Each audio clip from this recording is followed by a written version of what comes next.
daawwattoota keenyaa nageenyi badhaadhaa oduu qabannee dhiyaannee jirra.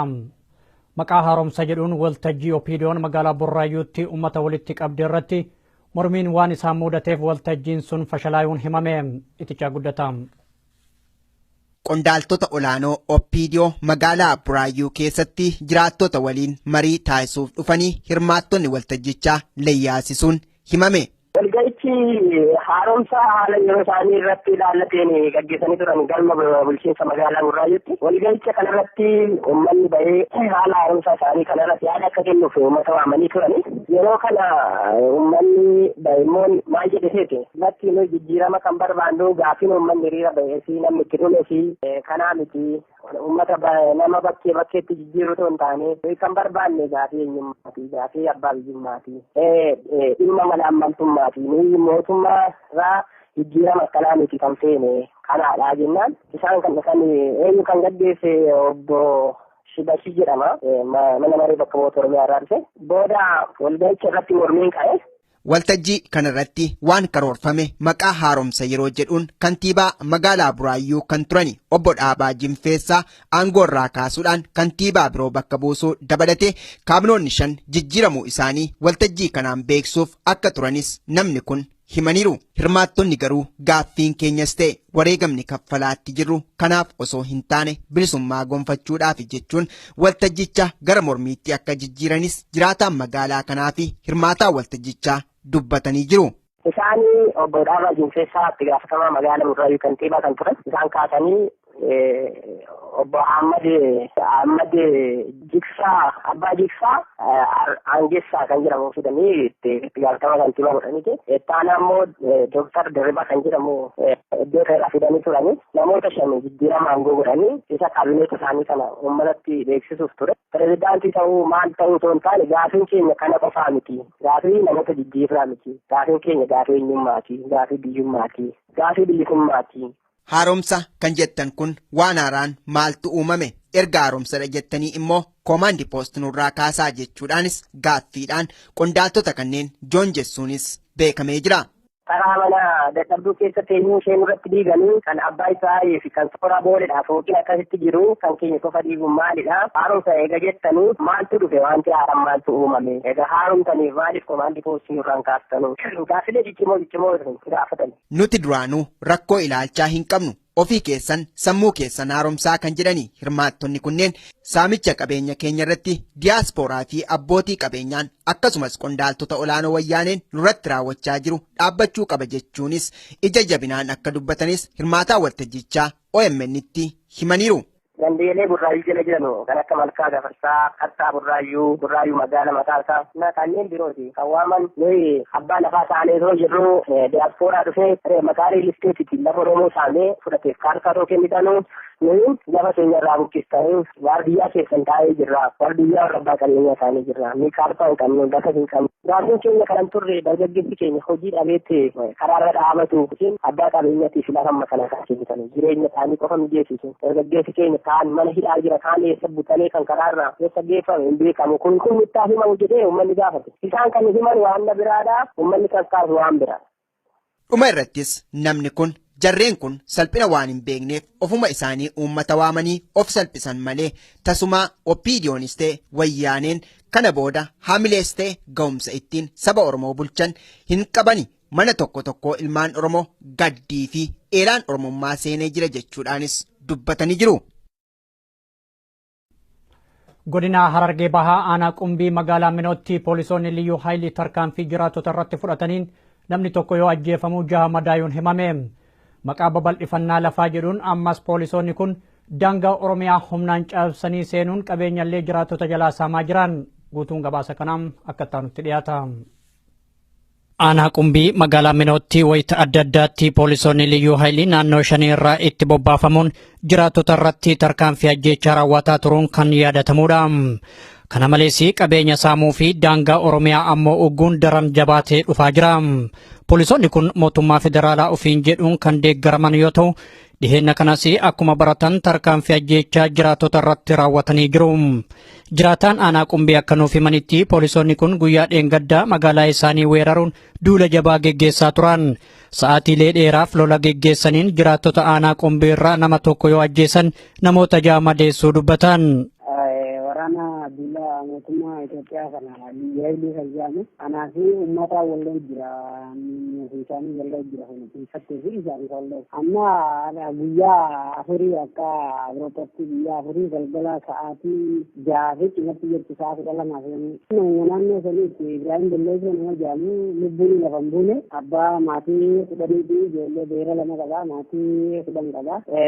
Inni kalee galgala awwaallee isa malee tun amma madoon namni Abdii Musaa kan jedhamu itti jabduudha kunis hospitaala biraa jira amma Shukrii Adam namni jedhamu amma hospitaala Arab jira Abdii Jajjalii madoodha Abdallah Abdullatif madoodha madoo nama ja'a makiinaan ammallee makiinaan yeroo miila jalaa guuranii birneefi wanna godhan gara galtee nama 3 mokkana kunillee kan makiinaan miidhamee ni jiran akka ciisu jiru. Ammas tarkaanfii ajjeechaa kana raawwachuuf jecha hoomaa waraana biyyattiin gargaarsifatanii konkolaataa hedduun gamasitti bobbaafamaa akka jiranis namni kun yaaddoo qaban ibsan. Namni tarkaanfiin ajjeechaa irratti fudhatame guyyaa kaleessaa sirni awwaalchaa isaa raawwatamee jira. Kanneen madaayan ammoo buufata manneen yaalaa garagaraatti tajaajila wal'aansaa argataa akka jiranis namni kun nutti himanii jiru. Akka jecha nama kanaatti kaayyoo fi imaammanni poolisoota Liyyuu Haayilii kun babal'ifannaa daangaa lafaati jedhan. Guyyoota 3 darban irraa jalqabee hagammaatti hidhattoonni kun magaalaa Jijjigaa irraa heddumminaan gara aanaa Qumbiitti bobbaafamaa jiran. Jijjigarraayis waraana dheengaddaa guyyaa 3 makiinaa 4 fidatanii buusanii amma magaalaa Minoo irraa ol itti wareentota akka dhoysaadhaan nama araddaa rufaa keessatti dhawanii ijoolleen keenya saniin girmachuu osoo oloriitu. Gochaa kana raawwachaa kan jiru mootummaa humnaan biyyattii bulchaa jiru ta'uu eeranii karoorri sirna cunqursaa kana mormii guutummaa Oromiyaa keessatti geggeeffamaa jiru karaa maaqsuuf akka ta'e siman. Dhuma lafaati daangaa babal'ifannaa lafaati lafuma Oromooti filattiin kennamtee lafti keenya nama mootummaan nuufillee jedheetuma dhibna mootummaan uummata Oromoo irra geggeessu jiru. Baatiilee 2 darban keessaa wal waraansa geggeeffamee tureenis lubbuun namoota hedduu milishoota kanaan darbee jira jedhan. Reeffi namoota 7 awwaalcha dhabuudhaan haala nama gaddisiisuun danqaraa keessatti waraabessaa nyaattamuulee namni kun nuuf himanii jiru. Poolisoonni kun ammas akkuma baratan ajjeechaa raawwachuuf jecha gamasitti imalaa waan jiraniif wayita ammaa jiraattonni hundi yaaddoo keessa seenuu dubbatan. Haalli ammaa yaachisaadha jechuun isaanii sitti guuruu jiranii namni keenya baranaa gammaa keenya yeroo akkanaa osoo hin gahin baatii 2 dura keenya nama 7 kan bineensi nyaate keenya immoo namni fidin jiru bineensa nyaata haala akkanaati jechuun duguuguma shaniiti dhaluma Oromoo irra raawwatu jiru. Akka isaan jedhanitti wayita jiraattonni aanaa Qumbii haala gaddisiisaa ta'een poolisoota Liyyuu Haayilii kanaan ajjeefamaa jiran kanatti Oromiyaa bulchina warri ufiin jedhan waan dubbatan hin qaban. Qondaalonni Oppiidiyoo naannawa isaan bulchan lubbuu isaaniitiifuu baqachuu ibsanii rakkoo dhalate kana furuuf ammoo gama manguddummaatiin yaalamee ture.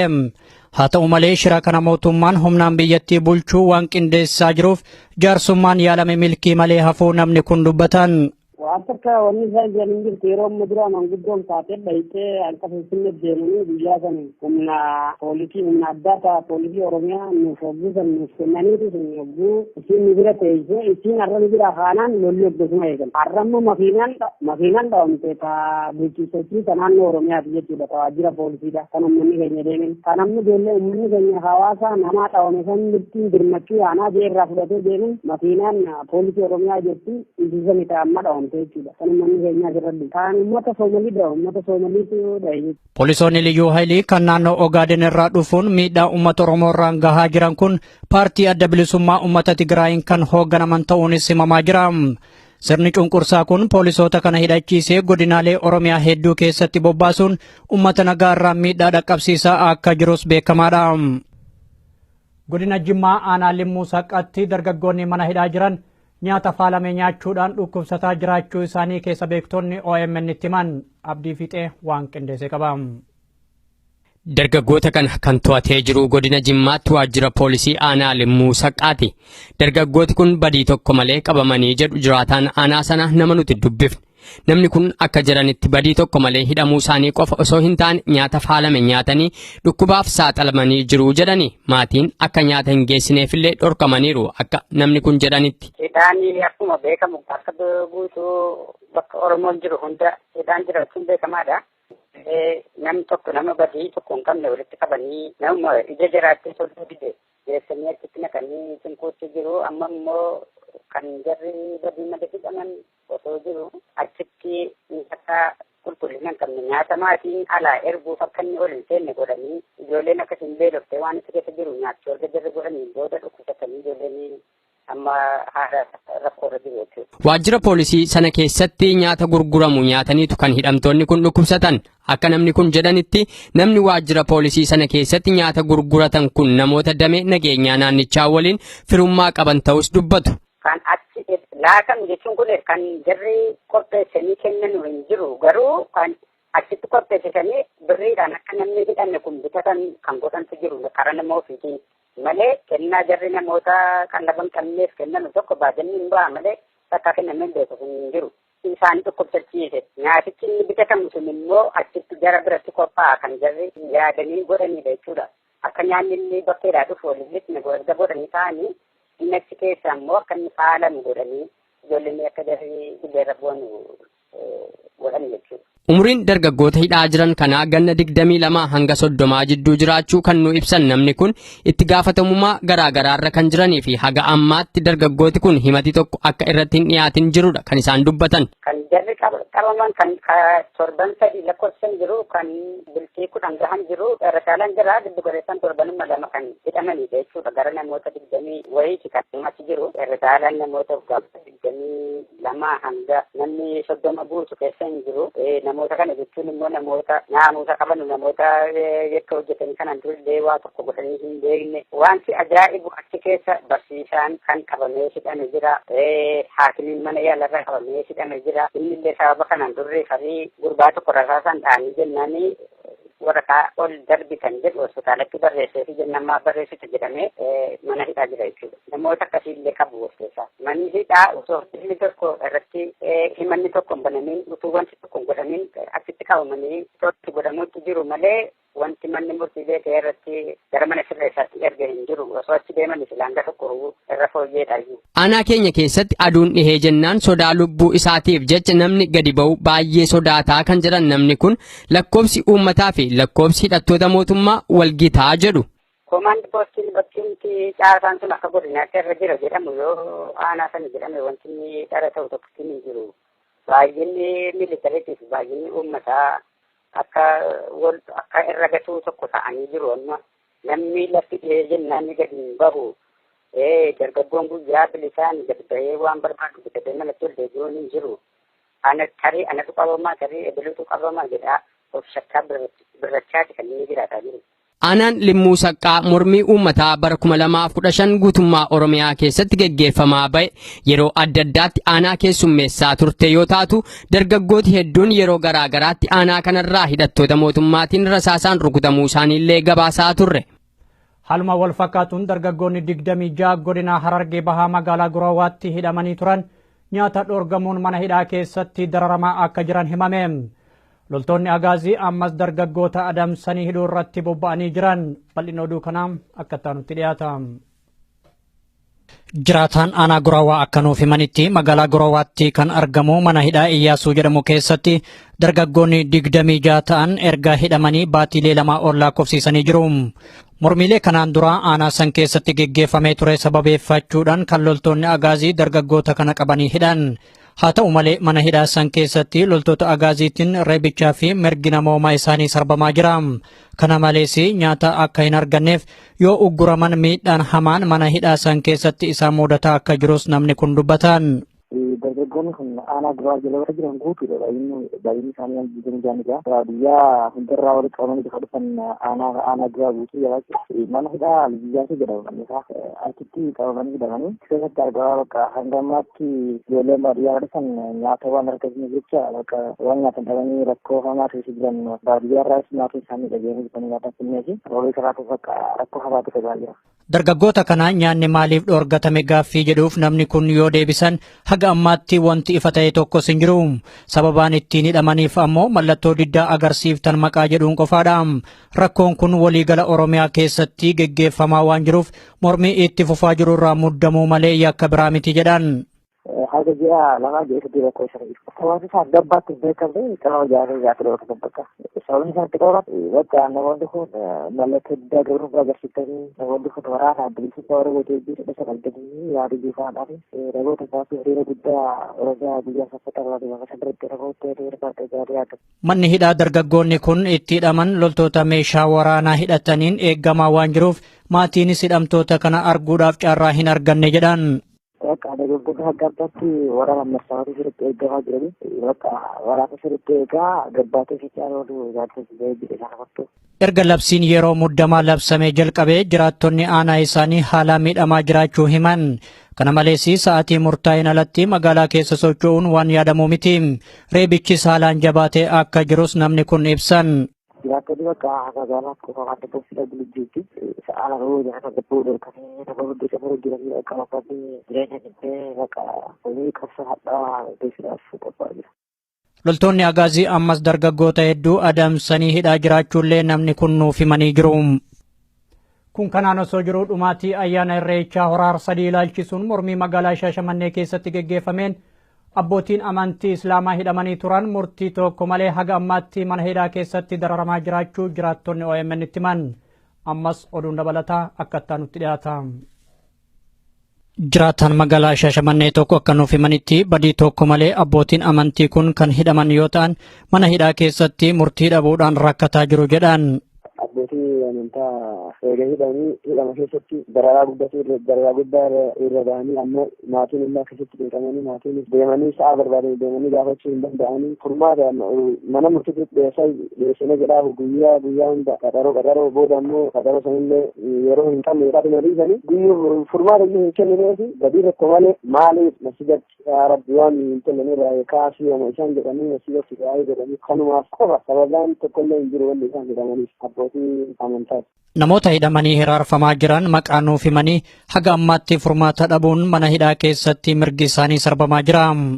Namoonni hidhaman abbootii amantaa imaama masjida duwwaa tokko Sheek Kaamil kan jedhaman Sheek Muhammad Badhaasoo ammoo imaama masjida duwwaa torba ganda Araadaa ganda duwwaa torba kan jedhaman Sheek Muhammad Badhaasoo sheekoleen namni Sheek Nigiraalee Sheek Taahir namni jedhamanillee hin jiranii Sheek Suudii jedhanii kokkofala irraallee kan dhufanii jiranii namni hedduudha akkasitti ammoo akkasitti dararaa hedduutu irra gahaa jira. Nama takkaa'uu waan tokkollee badii akka malee hidhaman furmaata tokkollee hin laafne osoo mana murtiitti dhiyeessanii gaafatanii itti murteessanii waggaa hagana turuu qabdan jedhanii murteessanii yoo waami kana iyyuu dubbanne isaan achumatti gara mootummaa nyaata waan maal jedhanii dubbatanii. Abbootiin amantaa hawaasa isaanii biratti kabajaa fi jaalala olaanaa qaban kun wayita ammaa buufata waajjira poolisii magaalaa Shaashamannee ganda 010tti raarfamaa jiru jedhan. Labsiin yeroo muddamaa erga labsame ammoo namoonni akka magaalaa keessa hin sochoone daangeffamanii jiru. Loltoonni wayyaanee magaalaa keessa naanna'uun namoota hidhuu fi qabeenya saamuu irratti bobba'aniiru jedhan. Akkasumas bajaajii fi motora namoonni ittiin hojjechuudhaan of jiraachisan jalaa saamamee bakka tokkotti walitti qabamee akka jiru himan. Kun magaalaa Shaashamannee qofa osoo hin taane guutummaa aanaalee godina Arsii dhiyaa keessatti itti fufee jiraachuullee dubbatan. Namni sa'a barbaade bahee sa'a barbaadetti galuu hin danda'u halkan sa'a malee deemuu hin danda'amu lama dabarsinaan motora namarraa guuraa hayyama hin qabdu jedhaa motora namarraa guuraa manidhaatti galchaa wanni garaa baay'ee irra jira namni uummanni motora xiqqaatee gara motoraatti shanii ol kan ta'u mana hidhaa keessatti guuranii baadiyaa irra deemaa guuranii ka baadiyaa qoree kofate adaabbaa dodola hasaasa keessa hunda isaa deemanii jiranii manni akka Oromiyaatti osoo walitti qabanii namni motora itti gurguramu yoo agatiin taa'atu namni motora hedduutu akkas keessa jira guuranii ka barbaadan ofitti fayyadanii ka barbaadanii gurguratanii nama saamanii qabeenya kanuma malee wanni jiru wanni biraa wanni fooyyee tokkollee hin jiru. Ejeensiin to'annoo Awurooppaa Yuuroopuul jedhamu bidiruu Eblaa 19 bara 2016 galaana Meeditiraaniyaan gubbatti garagaltee baqattoonni 500 ol dhuman gadi fageenyaan qorachuuf murteessuu isaa kan gabaasee BBCdha. Abdii Fiixee gabaasa qaba. UNHCR yeroo sanatti bidiruun sun Liibiyaarraa kaatee jechuun ture kan gabaase. Haa ta'u malee akka qorannoo haaraa maddi oduu BBC News Night jedhu har'a ifa taasetti garuu bidiruun sun kan kaate Liibiyaarraa osoo hin taane Ijiptirraa ture. Yeroo sanatti kanneen maallaqa fudhachuudhaan baqattoota kana daddabarsanii fi galaanatti ergan maddi isaanii akka hin baramneef jecha baqattooti kun isaan andaara galaanaa eeganiin yoo qabaman Liibiyaa irraa kaanee jedhanii akka dubbataniif dirqisiifamuu isaaniiti kan BBC'n gabaase. Durataan eejensii to'annoo Awurooppaa Raab Weenraayid akka jedhanitti balaan sun balaa bara keessa jirru 2016 keessa lubbuu baqattoota hedduu galaafate isa guddichaa jedhani.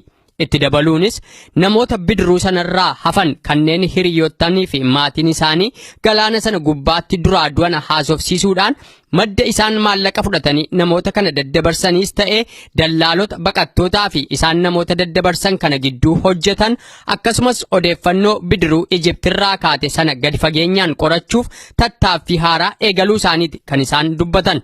Bidiruu namooti 500 irraa dhuman sana keessaa kan hafan namoota 37 akka ta'an kan gabaase maddi oduu BBC baqattooti bishaan sana gubbaatti du'anis ta'e isaan hafan tokkoon isaanii biyya Xaaliyaanii galuudhaaf jecha namoota baqattoota kana daddabarsaniif doolaara 2,000 kaffaluu isaanii ifa godhee jira. Baqattoota yeroo sana galaana irratti lubbuun isaanii dabarte keessaa irra jireessaan baqattoota Oromoo biyya Ijiptirraa bidiruu sana koran ta'uu gabaasuun keenya ni yaadatama. BBC'n akka jedhutti namooti baqattoota kana daddabarsuu keessatti ga'ee olaanaa qabaatan akka seeratti dhiyaataniif lammiileen Ijipt maatiin isaanii duraa du'an iyyataniyyuu hanga ammaatti kan isaan seeratti hin dhiyaanne qorannoo jabaan waan hin taasifamneefi jedha. Biyyi baqattoota 37 bidiruu sanarraa lubbuudhaan hafan qubachiifte Gireek qaama mootummoota gamtoomanii yookaan miseensa gamtaa Awurooppaatti eejensii Frontier akkasumas ammoo miseensa eejensii to'annoo Awurooppaa Europol waan hin taaneef hin qoratamne jedha BBC'n. Akka bidiruun sun dhidhimtee baqattooti kun dhumaniin UNHCR bidiruun sun kan kaate Liibiyaa irraa ta'u waan ibseef daddaaqama siyaasaa Liibiyaan keessa jirtuuf jecha Liibiyaa qorachuun ulfaataa ture. Amma garuu bidiruun sun kan kaate Liibiyaa irraa osoo hin taane Ijiptirraa ta'uun waan mirkanaa'eef jecha kanneen Kaayiroo keessa maadheffachuun baqattootaa fi namoota galaanarraan baqattoota kana daddabarsanis ta'e namoota isaan gidduu hojii dallaalummaa irratti bobba'anii jiran gara seeraatti fiduudhaaf BBC News Night'if Reuters namoota balaa kanarraa hafan qorachuudhaan cichummaan akka irratti hojjechaa jirudha kan gabaasan. Akka odeeffannoo kanaatti namooti gabaa baqattootaa daddabarsuu irratti bobba'an Kaayiroo keessa maadheffatan kun waggaatti galii doolaara miliyoona 1tti siqu kan isaan kanarraa argatani.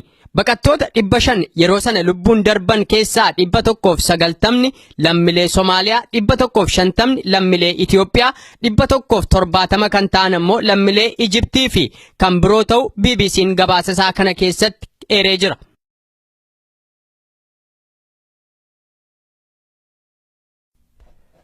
Egaan daawwattoota keenyaa oduun ammaaf qabnu kanumaa hagammaatti nu daawwachuu keessaniif galatoomaa jecha gama kiyyaan horaa bulaa.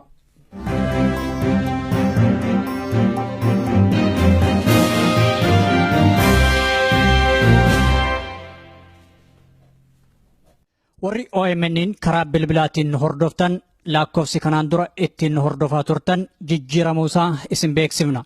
Haaluma kanaan lakkoofsofni haaromni tolaan OMN ittiin dhageeffachuu dandeessan kanneen United States keessa jiraattan 641-552-5055 United Kingdom 0330-332-6333 Germany 518-090-4047 Norway 219532 08 Sweden 08-403-031-94 Italy 06-899-730-19 South Africa yookaan Afrikaa Kibbaa 271-210-03-057 Australia 02-80-72 irratti nu dhageeffachuu dandeettan.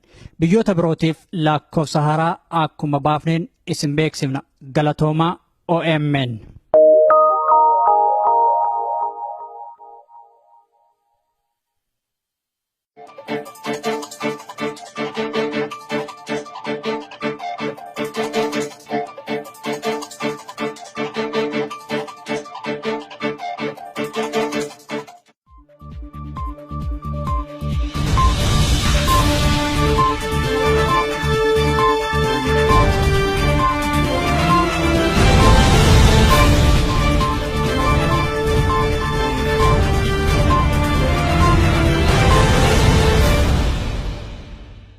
namni kun ibsan.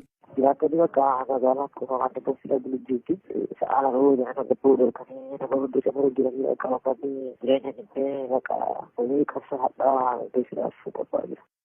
Loltoonni agaazii ammas dargaggoota hedduu adamsanii hidhaa jiraachuullee namni kun nuuf himanii jiru.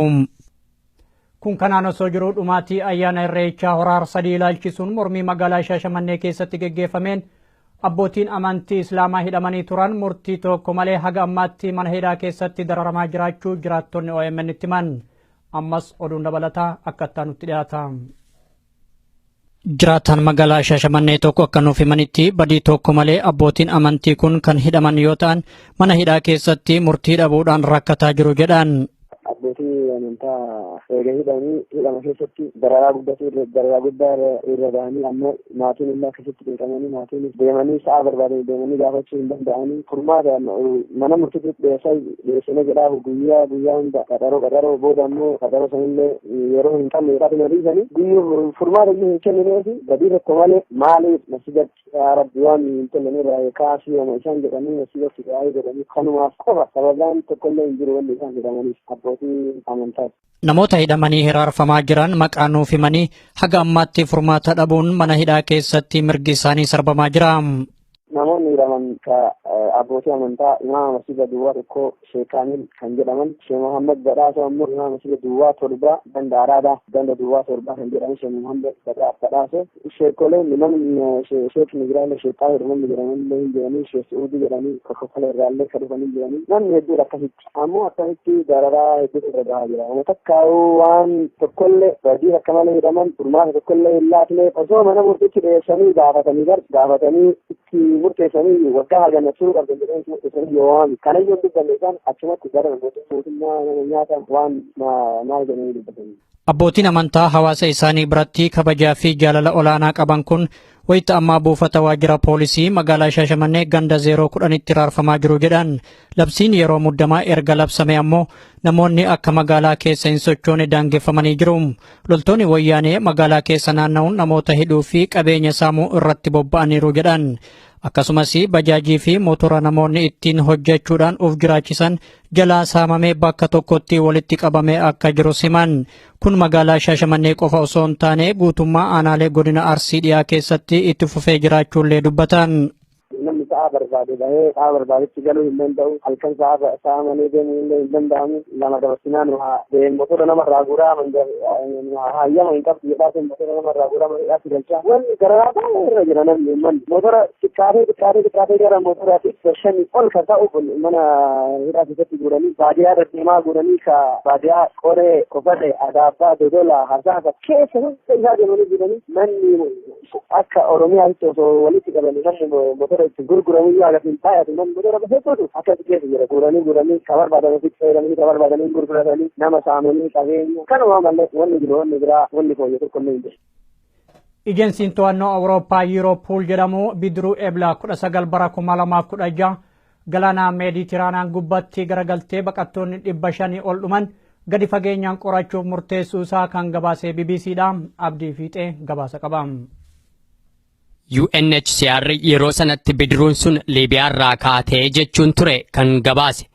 Haa ta'u malee akka qorannoo haaraa maddi oduu BBC News Night jedhu har'a ifa taasetti garuu bidiruun sun kan kaate Liibiyaarraa osoo hin taane Ijiptirraa ture. Yeroo sanatti kanneen maallaqa fudhachuudhaan baqattoota kana daddabarsanii fi galaanatti ergan maddi isaanii. Namoota kana jechuun immoo namoota naamusa qaban namoota yakka hojjetanii kanan durillee waa tokko godhanii hin beekne wanti ajaa'ibu achi keessa barsiisaan kan qabamee hidhame jira haakimiin mana yaalarra qabamee hidhame jira innillee sababa kanan durre farii gurbaa tokko rasaasaan dhaanii jennanii waraqaa ol darbitan jedhu hospitaalatti barreessee fi jennammaa barreessite jedhamee mana hidhaa jira jechuudha. Namoota akkasiillee qabu of keessaa. Manni hidhaa osoo inni tokko irratti himanni tokko hin banamiin utuu wanti tokko hin godhamiin achitti qabamanii itti godhamuutti jiru malee wanti manni murtiilee ta'e irratti gara mana sirreessaatti erga hin jiru osoo achi deeman silaanga tokko irra fooyyeedha. Aanaa keenya keessatti aduun dhihee jennaan sodaa lubbuu isaatiif jecha namni gadi ba'u baay'ee sodaataa kan jedhan namni kun lakkoobsi uummataa fi lakkoobsi hidhattoota mootummaa walgitaa jedhu. Komaandi poostiin bakki caasaan sun akka godinaatti irra jira jedhamu yoo aanaa sana jedhame wanti inni dhara ta'u tokkotti hin jiru. Baay'inni militariitiif baay'inni uummataa akka irra gatuu tokko ta'anii jiru amma namni lafti dhihee jennaan gadi hin bahu. Dargaggoon guyyaa bilisaan gadi bahee waan barbaadu bitatee malatti ol deebi'uun hin jiru. Anatu qabamaa tarii ebiluutu qabamaa jedhaa of shakkaa birrachaati kan inni jiraataa jiru. Aanaan Limmuu Saqqaa mormii uummataa bara 2015 guutummaa Oromiyaa keessatti gaggeeffamaa ba'e yeroo adda addaatti aanaa keessummeessaa turte yoo taatu dargaggooti hedduun yeroo garaa garaatti aanaa kanarraa hidhattoota mootummaatiin rasaasaan rukutamuu isaaniillee gabaasaa turre.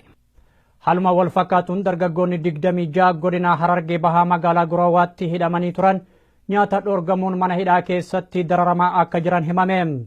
Loltoonni Agaazii ammas dargaggoota adamsanii hidhuu irratti bobba'anii jiran bal'ina oduu kanaa akka taanutti dhiyaata. Jiraataan aanaa Gurawaa akka nuuf himanitti magaalaa Gurawaatti kan argamu mana hidhaa Iyyaasuu jedhamu keessatti dargaggoonni 26 ta'an erga hidhamanii baatiilee 2 ol lakkoofsiisanii jiru. Mormiilee kanaan dura aanaa san keessatti geggeeffamee ture sababeeffachuudhaan kan loltoonni Agaazii dargaggoota kana qabanii hidhan. Haa ta'u malee mana hidhaa san keessatti loltoota Agaaziitiin reebichaa fi mirgi namoomaa isaanii sarbamaa jira. Kana malees nyaata akka hin arganneef yoo ugguraman miidhaan hamaan mana hidhaa san keessatti isaan mudataa akka jirus namni kun dubbatan. Dargaggoonni kun aanaa Gurawaa jala jiran guutuudha. Baay'inni isaanii waan jiran jaanidha. Baadiyyaa hundarraa walitti qabamanii bifa dhufan aanaa Gurawaa guutuu jala mana hidhaa Iyyaasuu jedhamu isaa achitti qabamanii hidhamanii keessatti argaa bakka hanga ammaatti ijoolleen baadiyyaa dhufan nyaata waan argataniif jecha bakka waan nyaatan dhabanii rakkoo hamaa keessa jiran baadiyyaarraas nyaata isaanii dhageenii dhufanii nyaata kenneefi roobee kanaatu bakka rakkoo hamaatu ta'aa jira. Dargaggoota kana nyaanni maaliif dhoorgatame gaaffii jedhuuf namni kun yoo deebisan haga ammaatti wanti ifa ta'e tokkos hin jiru. Sababaan ittiin hidhamaniif ammoo mallattoo diddaa agarsiiftan maqaa jedhuun qofaadha. Rakkoon kun waliigala Oromiyaa keessatti geggeeffamaa waan jiruuf mormii itti fufaa jiru irraa muddamuu malee yakka biraa miti jedhan. Haga ji'a lamaa jedhee rakkoo isa dhiisu. Hawaasa isaa gabbaatti beekamte qaama jaaree jaatee dhootu bakka. Sababni isaatti qaban bakka namoonni kun mallattoo diddaa gabrummaa agarsiisanii namoonni kun waraana bilisummaa Oromoo deebii dhasa argatanii yaaduu bifaadhaan namoota baasuu hiriira guddaa Oromiyaa biyya saffataa bakka sanarratti namoota hiriira gaarii yaadu. Manni hidhaa dargaggoonni kun itti hidhaman loltoota meeshaa waraanaa hidhataniin eeggamaa waan jiruuf maatiinis hidhamtoota kana arguudhaaf carraa hin arganne jedhan. Bakka dargaggoonni hanga ammaatti waraana marsaawwan sirriitti eeggamaa jiranii bakka waraana sirriitti eegaa gabbaatee fi caaloo jaartee jedhe sana fakkaatu. Erga labsiin yeroo muddamaa labsamee jalqabee jiraattonni aanaa isaanii haala miidhamaa jiraachuu himan. Kana malees sa'aatii murtaa'in alatti magaalaa keessa socho'uun waan yaadamu miti. Reebichis haalaan jabaatee akka jiru. Kan karaarraa keessa geeffame hin beekamu kun itti himamu jedhee uummanni gaafate. Isaan kan himan waan biraadha uummanni kan kaasu waan biraadha. Dhuma irrattis namni kun jarreen kun salphina waan hin beekneef ofuma isaanii uummata waamanii of salphisan malee tasumaa oppiidiyoonis ta'e wayyaaneen kana booda haamilees ta'e ga'umsa ittiin saba Oromoo bulchan hin qabani mana tokko ilmaan Oromoo gaddii fi eeraan Oromummaa seenee jira jechuudhaanis dubbatanii jiru. Godina Harargee Bahaa aanaa Qumbii magaalaa Minootti poolisoonni liyyuu haayilii tarkaanfii jiraattota irratti fudhataniin namni tokko yoo ajjeefamu 6 madaayuun himame. Maqaa babal'ifannaa lafaa jedhuun ammas poolisoonni kun daangaa Oromiyaa humnaan cabsanii seenuun qabeenyallee jiraattota jalaa saamaa jiran. Guutuun gabaasa kanaa akka taanutti dhiyaata. Aanaa Qumbii magaalaa Minootti wayita adda addaatti poolisoonni liyyuu haayilii naannoo 5 irraa itti bobbaafamuun jiraattota irratti tarkaanfii ajjeechaa raawwataa turuun kan yaadatamudha. Kana malees qabeenya saamuu fi daangaa Oromiyaa ammoo ugguun daran jabaatee dhufaa jira. Poolisoonni kun mootummaa federaalaa ofiin jedhuun kan deeggaraman yoo ta'u dhiheenya kanas akkuma baratan tarkaanfii ajjeechaa jiraattota irratti raawwatanii jiru. Jiraataan aanaa Qumbii akka nuuf himanitti poolisoonni kun guyyaa dheengaddaa magaalaa isaanii weeraruun duula jabaa geggeessaa turan. Sa'aatiilee dheeraaf lola geggeessaniin jiraattota aanaa Qumbii irraa nama tokko yoo ajjeesan namoota 6 madeessuu dubbatan. Waraana duula mootummaa Itoophiyaa kana yaa'ilii fayyaame anaa fi uummata wallee jira isaanii wallee jira kun keessatti fi isaanii wallee amma guyyaa afurii akka Awuroopaatti guyyaa afurii galgala sa'aatii jaha fi cimatti jirtu sa'a 12 naannoo saniitti Ibrahim Belleesoo nama jedhamu lubbuun lafa hin buune abbaa maatii 10 fi ijoollee beera 2 qaba maatii 10 qaba inni kalee galgala awwaallee isa malee tun amma madoon namni abdii musaa kan jedhamu itti jabduudha kunis hospitaala biraa jira amma Shukri Adam namni jedhamu amma hospitaala Arab jira abdii deddelii madoodha Abdallah Abdullahi madoodha madoo nama ja'a makiinaan ammallee makiinaan yeroo miila jalaa guuranii birneefi wanna godhan gara galtee nama sadii mokkana kunillee kan makiinaan miidhamee ni jiran akka ciise jiru. Ammas tarkaanfii ajjeechaa kana raawwachuuf jecha hoomaa waraana biyyattiin gargaarsifatanii konkolaataa hedduun gamasitti bobbaafamaa akka jiranis namni kun yaaddoo qaban ibsan. Namni tarkaanfiin ajjeechaa irratti fudhatame guyyaa kaleessaa sirni awwaalchaa isaa raawwatamee jira. Kanneen madaayan ammoo buufata manneen yaalaa garagaraatti tajaajila wal'aansaa argataa akka jiranis namni kun nutti himanii jiru. Akka jecha nama kanaatti kaayyoo fi imaammanni poolisoota liyyuu hayli kun babal'ifannaa daangaa lafaati jedhan. Guyyoota 3 darban irraa jalqabee hagammaatti hidhattoonni kun magaalaa Jijjigaa irraa heddumminaan gara aanaa Qumbiitti bobbaafamaa jiran. Jijjigarraayis waraana madeengaddaa guyyaa 3 makiinaa 4 fidatanii buusanii amma magaalaa Minoo irraa ol itti wareentee takka dhoysaadhaan nama araddaa rufaa keessa dhawanii ijoolleen keenya saniin girmachuu osoo ogariitu. Gochaa kana raawwachaa kan jiru mootummaa humnaan biyyattii bulchaa jiru ta'uu eeranii karoorri sirna cunqursaa kana mormii guutummaa Oromiyaa keessatti geggeeffamaa jiru karaa maaqsuuf akka ta'e siman. Dhimma lafaati daangaa babal'ifannaa lafaati lafuma Oromooti filattiin kennamtee lafti keenya nama mootummaan nu kennee jedheetuma dhibna mootummaan uummata Oromoo irra geggeessu jiru. Baatilee lamaan darban keessaa wal waraansa geggeeffamee turenis lubbuun namoota hedduu milishoota kanaan darbee jira jedhan. Reeffi namoota 7 awwaalcha dhabuudhaan haala nama gaddisiisuun danqaraa keessatti waraabessaa nyaattamuulee namni kun nuuf himanii jiru. Poolisoonni kun ammas akkuma baratan ajjeechaa raawwachuuf jecha gamasitti imalaa waan jiraniif wayita ammaa jiraattonni hundi yaaddoo keessa seenuu dubbatan. Haalli ammaa yaachisaadha jechuun isaanii sitti guuruu jiranii namni keenya baranaaf ammaa keenya yeroo akkanaa osoo hin gahin baatii lamaan dura keenya nama 7 kan bineensi nyaate keenya immoo namni hidin jiru bineensaan nyaata haala akkanaati jechuun duguuguma shaniiti dhaluma Oromoo irra raawwatu jiru. Akka isaan jedhanitti wayita jiraattonni aanaa Qumbii haala gaddisiisaa ta'een poolisoota liyyuu hayli kanaan ajjeefamaa jiran kanatti Oromiyaa bulchina warri ufiin jedhan waan dubbatan hin qaban. Qondaalonni Oppiidiyoo naannawa isaan bulchan lubbuu isaaniitiifuu baqachuu ibsanii rakkoo dhalate kana furuuf ammoo gama manguddummaatiin yaalamee ture. Haa ta'u malee shira kana mootummaan humnaan biyyattii bulchuu waan qindeessaa jiruuf jaarsummaan yaalame milkii malee hafuu namni kun dubbatan. Akka wanni isaan jedhanii jirtu yeroo amma dura manguddoon taatee dhayitee akka finfinnee deemanii guyyaa sana humna poolisii humna addaa ta'a poolisii Oromiyaa nuuf hogguu san nuuf kennaniitu sun hogguu isiin nu bira teessee isiin har'a nu bira haanaan lolli hoggasuma eegan. Har'a ammoo makiinaan dhawamte taa bulchiisatti ta naannoo Oromiyaati jechuudha ta waajjira poolisiidha kan uummanni keenya deemen. Kan amma ijoollee uummanni keenya hawaasa namaa dhawame san mirtiin birmachuu aanaa jee irraa fudhatee deemen makiinaan poolisii Oromiyaa jetti isiisani ta amma dhawamte. Poolisoonni liyyuu haylii kan naannoo Ogaaden irraa dhufuun miidhaa uummata Oromoo irraan gahaa jiran kun paartii adda bilisummaa uummata Tigraayin kan hoogganaman ta'uunis himamaa jira. Sirni cunqursaa kun poolisoota kana hidhachiisee godinaalee Oromiyaa hedduu keessatti bobbaasuun uummata nagaa irraan miidhaa dhaqqabsiisaa akka jirus beekamaadha. Godina Jimmaa aanaa Limmuu Saqqatti dargaggoonni mana hidhaa jiran nyaata faalame nyaachuudhaan dhukkubsataa jiraachuu isaanii keessa beektonni OMN itti himan. Abdii Fixee waan qindeesse qaba. Dargaggoota kana kan to'atee jiru godina Jimmaatti waajjira poolisii aanaa Limmuu Saqqaati. Dargaggooti kun badii tokko malee qabamanii jedhu jiraataan aanaa sana nama nuti dubbifne. Namni kun akka jiranitti badii tokko malee hidhamuu isaanii qofa osoo hin taane nyaata faalame nyaatanii dhukkubaaf saaxilamanii jiru jedhani. Maatiin akka nyaata hin geessineefillee dhorkamaniiru akka namni kun jedhanitti. Hidhaan akkuma beekamu akka guutuu bakka Oromoon jiru hunda hidhaan jiraachuun beekamaadha.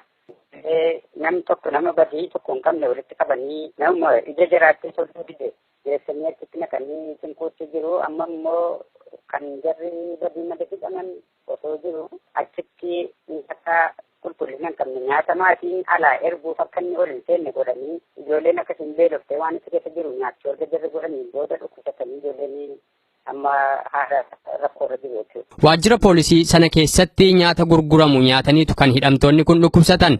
Akka namni kun jedhanitti namni waajjira poolisii sana keessatti nyaata gurguratan kun namoota damee nageenyaa naannichaa waliin firummaa qaban ta'us dubbatu. Kan achi laatamu jechuun kun kan jarri qopheessanii kennan hin jiru garuu kan achitti qopheessanii birriidhaan akka namni hidhanne kun bitatan kan godhantu jiru karaa nama ofiitiin malee kennaa jarri namoota kan laban qabneef kennan tokko baajanii hin ba'a malee takka kennamee beeku hin jiru. Isaan dhukkubsachiise nyaatichi inni bitatamu sun immoo achitti jara biratti qophaa'a kan jarri yaadanii godhanidha jechuudha.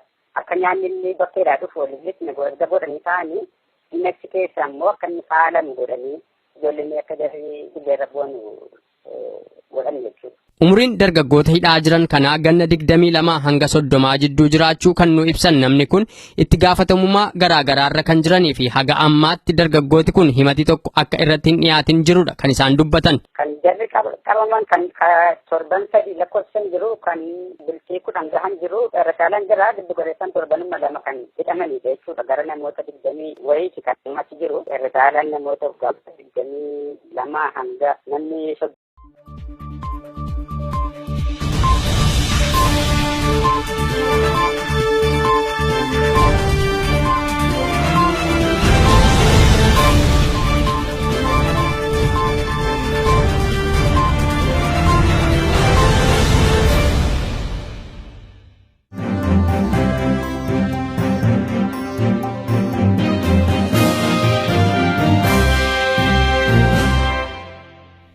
daawwattoota keenyaa nageenya badhaadhaa oduu qabannee dhiyaannee jirra.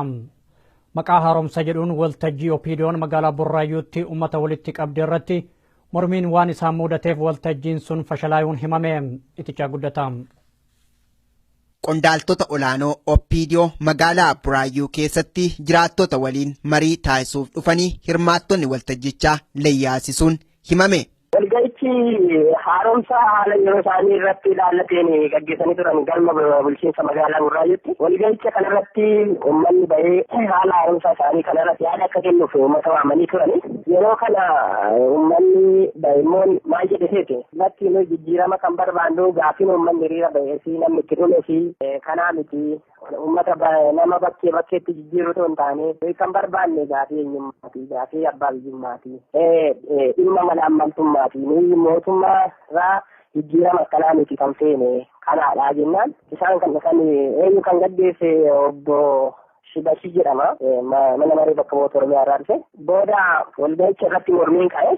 Waltajjii kanarratti waan karoorfame maqaa haaromsa yeroo jedhuun kantiibaa magaalaa Burraayyuu kan turani obbo Dhaabaa Jimfeessaa aangoo irraa kaasuudhaan kantiibaa biroo bakka buusuu dabalatee kaabinoonni 5 jijjiiramuu isaanii waltajjii kanaan beeksuuf akka turanis namni kun himaniiru. Hirmaattonni garuu gaaffiin keenyas ta'e wareegamni kaffalaatti jirru kanaaf osoo hin taane bilisummaa gonfachuudhaaf jechuun waltajjicha gara mormiitti akka jijjiiranis jiraataan magaalaa kanaa fi hirmaataa waltajjichaa dubbatanii jiru.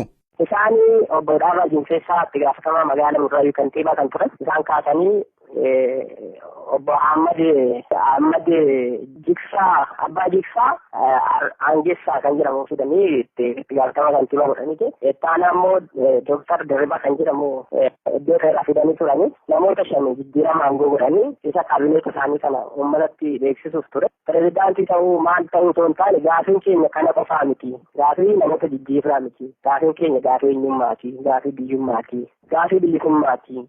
Haaromsa kan jettan kun waan haaraan maaltu uumame erga haaromsadha jettanii immoo koomaandi poost nurraa kaasaa jechuudhaanis gaaffiidhaan qondaaltota kanneen joonjessuunis beekamee jira. Karaa mana dadhabduu keessatti eenyu ishee nurratti diiganii kan abbaa isaa fi kan toora booledha fooqin akkasitti jiru kan keenya qofa diiguun maalidha haaromsa eega jettanii maaltu dhufe wanti haaraan maaltu uumame eega haaromsaniif maaliif koomaandi poostii nurraan kaastanu gaaffilee ciccimoo gaafatan. Nuti duraanuu rakkoo ilaalchaa hin qabnu ofii keessan sammuu keessan haaromsaa kan jedhani hirmaattonni kunneen saamicha qabeenya keenya irratti diyaaspooraa fi abbootii qabeenyaan akkasumas qondaaltota olaanoo wayyaaneen nurratti raawwachaa jiru dhaabbachuu qaba jechuunis ija jabinaan akka dubbatanis hirmaataa waltajjichaa OMN'tti himaniiru.